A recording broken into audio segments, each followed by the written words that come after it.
Hello friends, real and complex analysis के आज के इस वीडियो में हम ट्रांसलेशन मैपिंग, रोटेशन मैपिंग और मैग्निफिकेशन मैपिंग के कंसेप्ट पर किस पॉइंट ऑफ व्यू से मल्टीपल चॉइस क्वेश्चन पूछा जा सकता है उस पॉइंट ऑफ व्यू को डिस्कस करेंगे और हम ट्रांसलेशन मैपिंग को डिटेल में डिस्कस करेंगे।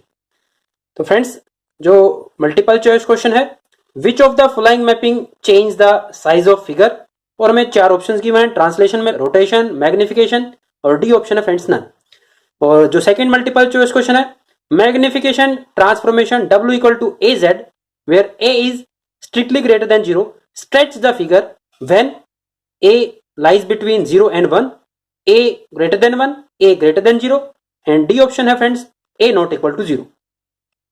इन मल्टीपल चॉइस क्वेश्चन को सोल्व करने के लिए और इन मैपिंग्स के कोरेस्पोंडिंग किस पॉइंट ऑफ व्यू से मल्टीपल चॉइस क्वेश्चन पूछा जा सकता है, उन सभी पॉइंट ऑफ व्यू को डिस्कस करने से पहले हम ट्रांसलेशन मैपिंग को एक बार डिस्कस करते हैं। ट्रांसलेशन मैपिंग फ्रेंड्स अपने आप में एक कॉम्प्लेक्स वैल्यूड फंक्शन ही होता है और फंक्शन को हम कॉम्प्लेक्स एनालिसिस में डिनोट करते हैं f ऑफ z से।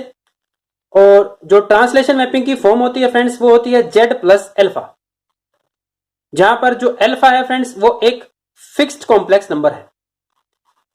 फिक्स्ड कॉम्प्लेक्स नंबर हम अज्यूम कर लेते हैं कि फ्रेंड्स जो एल्फा है वो है 1 माइनस 2 आयोटा।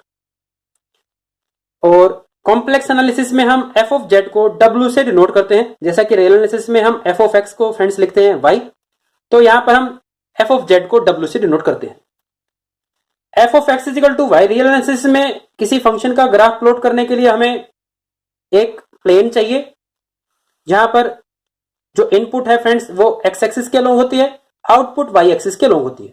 लेकिन कॉम्प्लेक्स एनालिसिस में जो इनपुट है वो खुद एक कॉम्प्लेक्स नंबर है और आउटपुट भी एक कॉम्प्लेक्स नंबर है। तो इसी वजह से इस कॉम्प्लेक्स वैल्यूड फंक्शन को प्लॉट करने के लिए हमें दो कॉम्प्लेक्स प्लेन की जरूरत पड़ेगी। और हम जानते हैं कि हर कॉम्प्लेक्स नंबर के कोरेस्पोंडिंग हम कॉम्प्लेक्स प्लेन में एक पॉइंट प्लॉट कर सकते हैं। तो हम दो कॉम्प्लेक्स प्लेन को कंसीडर करते हैं। फ्रेंड्स, ये हमारा z प्लेन है, z कॉम्प्लेक्स प्लेन, और ये w कॉम्प्लेक्स प्लेन है। तो जैसा कि z कॉम्प्लेक्स प्लेन में जो रियल एक्सिस होती है वो होती है फ्रेंड्स x एक्सिस और इमेजिनरी एक्सिस होती है friends y axis. Similarly w को हम डिनोट करते हैं u प्लस आयोटा v से, जहां पर u भी फ्रेंड्स xy का फंक्शन होता है और v भी xy का फंक्शन होता है। तो इसी वजह से जो इमेज पार्ट है वहां पर जो रियल एक्सिस है उसको हम डिनोट करेंगे u एक्सिस से और इमेजिनरी एक्सिस को हम v एक्सिस से डिनोट करेंगे। तो फ्रेंड्स, अब हम समझते हैं कि जो ट्रांसलेशन मैपिंग है वो किसी फिगर पर अगर अप्लाई की जाए तो वो उस फिगर पर क्या चेंज लेकर आती है। तो फिगर को कंसीडर करने के लिए हम कुछ इक्वेशंस को कंसीडर करते हैं। इक्वेशंस कंसीडर की फ्रेंड्स हमने x is equal to 0, y equal to 0, y is equal to 1 और x इज इक्वल टू 2। इन सभी इक्वेशंस को हम z प्लेन के अंदर प्लॉट करते हैं और चेक करते हैं कि इन लाइन से कौन सी इमेज बाउंड होती है। x is equal to 0 friends है y axis, y is equal to 0 है friends x axis, y is equal to 1, y is equal to 1, y is equal to 1 हम इसको जूम कर लेते हैं फ्रेंड्स, ये 1 यूनिट डिस्टेंस है। तो y is equal to 1 line होगी फ्रेंड्स, ये हमने इस लाइन को और प्लॉट कर दिया। y is equal to 1, x is equal to 2, ये हम मान लेते हैं फ्रेंड्स, ये 1 यूनिट डिस्टेंस है, ये 2 यूनिट डिस्टेंस है। तो x इज इक्वल टू 2 के कोरेस्पोंडिंग जो लाइन होगी फ्रेंड्स वो होगी ये। तो इन चार लाइंस ने जो इमेज बाउंड की है वो फ्रेंड्स है ये रेक्टेंगल। हम इस रेक्टेंगल को ऑब्जर्व कर सकते हैं, ये रेक्टेंगल हमें ऑब्टेन हुई है। हमें इस रेक्टेंगल की इमेज फाइंड आउट करनी है इस ट्रांसलेशन मैपिंग के कोरेस्पोंडिंग। तो फ्रेंड्स, इस रेक्टेंगल की इमेज फाइंड आउट करने के लिए हम इन सभी लाइंस की इमेज को फाइंड आउट करेंगे, उनको इस W प्लेन में प्लॉट करेंगे और फिर चेक करते हैं कि प्लॉट करने के बाद कौन सा फिगर बाउंड होता है। तो सबसे पहले हम x is equal to 0 line की इस मैपिंग के कोरेस्पोंडिंग इमेज फाइंड आउट करते हैं। अब पॉइंट ये है कि x इज इक्वल टू 0 की इमेज कैसे फाइंड आउट की जाएगी। x इज इक्वल टू 0 की इमेज फाइंड आउट करने के लिए फ्रेंड्स हम सबसे पहले मैपिंग को कंसीडर करते हैं। जो मैपिंग है friends w equal to z plus alpha, हमने एल्फा कंसीडर किया है 1 माइनस 2 आयोटा। यहां पर हम z को xy और w को uv की सेंस में पुट करते हैं। u plus iota v equal to z हमने पुट किया x plus iota y plus 1 minus 2 iota.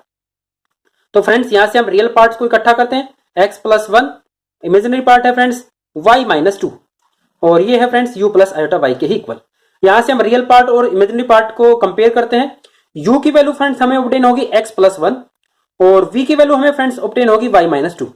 Translation mapping के कोरस्पॉन्डिंग कोई भी मल्टीपल चॉइस क्वेश्चन पूछा जाता है तो जो वर्किंग प्रोसेस है सभी क्वेश्चन में यही रहेगा, हम u और v की वैल्यू x y की सेंस में कैलकुलेट करेंगे।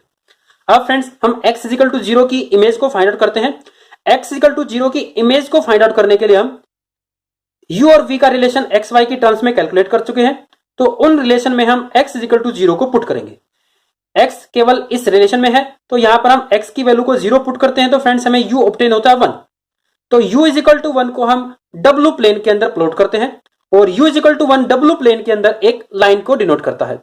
ये अज्यूम कर लेते हैं फ्रेंड्स ये 1 यूनिट डिस्टेंस है, तो ये u इजिकल टू 1 लाइन हमने यहां पर प्लॉट कर दी। तो हम यहां से इस मैपिंग का जो नाम है उसके बिहेवियर को ऑब्जर्व कर सकते हैं। y एक्सिस के सभी पॉइंट्स को ये आगे की तरफ शिफ्ट कर रहा है। अब हम y इजिकल टू 0 की इमेज को फाइंड आउट करते हैं।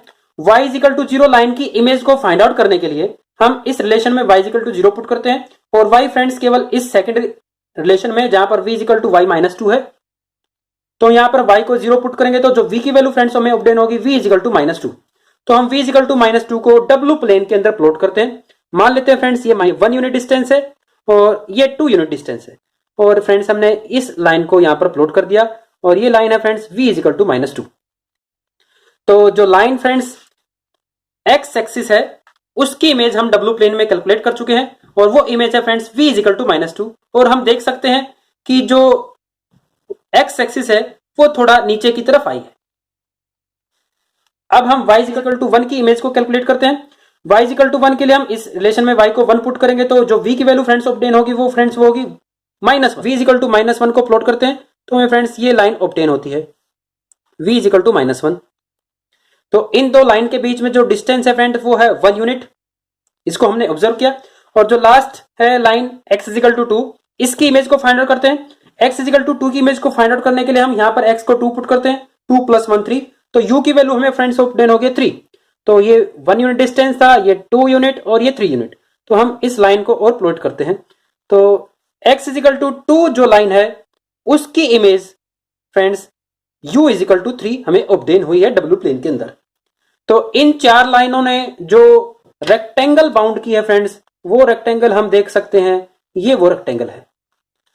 तो जो फिगर के अंदर चेंज आया फ्रेंड्स, फिगर अपनी पोजीशन को चेंज कर चुकी है।